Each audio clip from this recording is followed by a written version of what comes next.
মেয়ে ভাই boring side পেয়ে গেছে আবার। আমার বাবা ছিলেন মধ্যবিত্ত খেটে খাওয়া একজন কৃষক। বাবা নিজে আর কজন দিনমজুর, এই ছিল তার শক্তি। বছর বছর পাইপ বদলানোর সামর্থ্য ছিল না তার।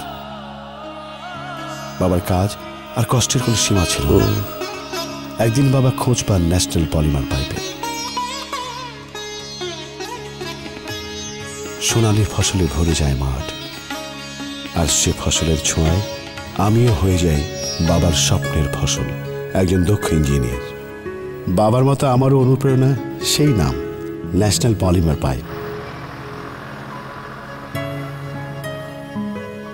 এখন আমিও বাবার মতো আমার প্রজেক্টের পানির লাইন, পয়ঃনিষ্কাশন লাইন, বৈদ্যুতিক লাইনে ব্যবহার করি national polymer pipe.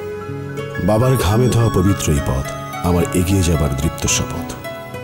National polymer, এক পাইপে জীবন পার।